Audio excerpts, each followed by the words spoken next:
Hotep à tous, bien-aimés frères et sœurs. La Chine, après avoir lancé le C-929, son avion qui va concurrencer le Boeing 787 et l'Airbus A380, la Chine lance maintenant une monnaie numérique, le yuan numérique. En Chine même, 25%.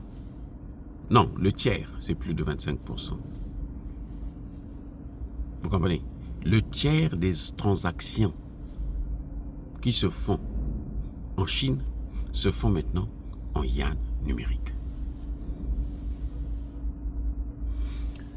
La Chine est en train de négocier avec l'Arabie Saoudite, qui semble-t-il vient d'accepter que la Chine puisse acheter son pétrole en yuan, qu'il puisse échanger en dehors du dollar. L'Argentine et le Brésil ont déjà signé des accords avec la Chine pour commercer en yuan numérique. Maintenant, comment l'Argentine et le Brésil peuvent commercer avec la Chine en utilisant le système SWIFT? C'est impossible. Donc, qu'est-ce que la Chine a fait? La Chine a créé son propre système, CNI, le système SWIFT des Chinois, CNI.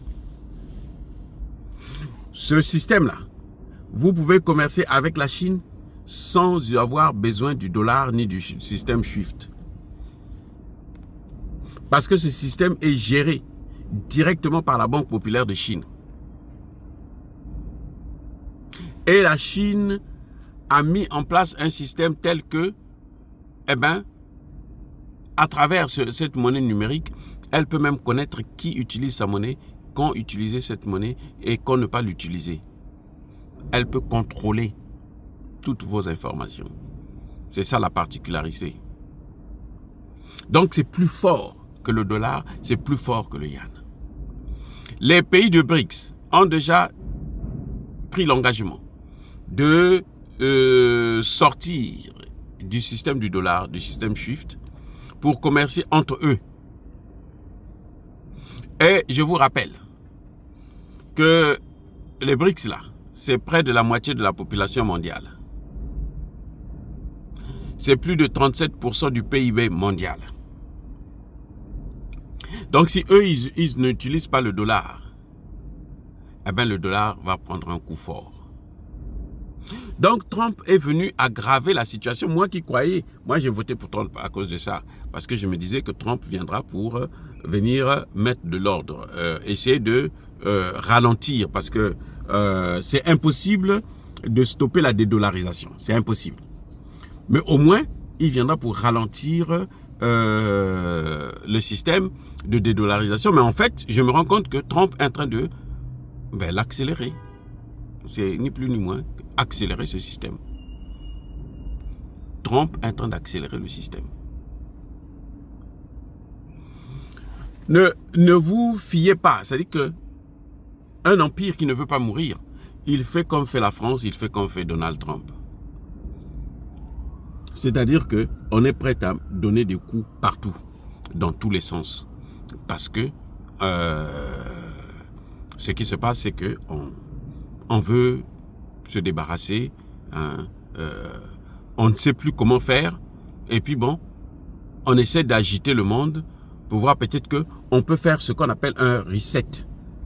C'est-à-dire qu'on détruit le monde entier, soit par une guerre mondiale, guerre commerciale et tout, et puis tout est bouleversé. Maintenant, nous, on prépare déjà une solution pour revenir en force. C'est ce que Trump a tenté, ça a échoué. Il a lamentablement échoué. Les Chinois ont pris, si vous allez sur les réseaux sociaux chinois, ils vous sortent les prix des grandes marques que vous voyez là. Un sac Louis Vuitton que vous achetez à 3 000, en réalité son prix. Le Louis Vuitton lui-même achète ça à 50 $. Vous achetez ça à 3 000, d'autres à 6 000, 7 000, 10 000. Mais c'est un sac qui coûte à peine 50 $, 100 $. Le téléphone iPhone qui vous coûte 1500 $ américains, c'est un iPhone qui a été acheté à peine à 100 $. Si on enlève les taxes de transport et autres, là, machin, c'est peut-être 150 ou 200 maximum. Tout le reste, là, ce sont les bénéfices de ces grandes puissances.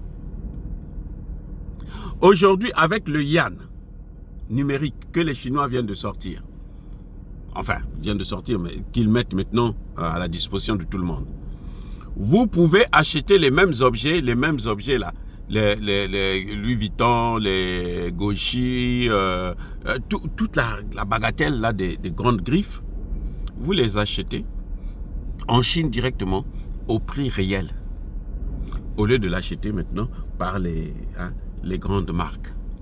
Les amis, la Chine est en train de détruire la consommation américaine, réduire la consommation américaine, et ça, c'est un grand problème. C'est un grand problème. Alors, M. Donald Trump est venu ouvrir une boîte de Pandore. Et ça a un effet boomerang sur l'Amérique et les Américains. Sur nous. Parce que c'est terrible. On dit que Donald Trump veut maintenant augmenter les taxes des produits chinois à 225 ou 245%. Les amis, il ne fera qu'aggraver la situation. Non, Trump n'a pas les cartes en main. Il ne contrôle pas la situation mondiale. Parce qu'il a hérité d'une situation que ses prédécesseurs ont, massacré, ont réduit à néant sur le plan militaire et sur le plan économique. Et c'est ça la grande difficulté que chacun de nous, que Donald Trump a aujourd'hui. Et c'est pour ça qu'il avait opté pour les négociations. Mais les négociations avec la Russie, vous croyez que les Russes n'ont pas vu ce que les Américains ont fait à la Libye?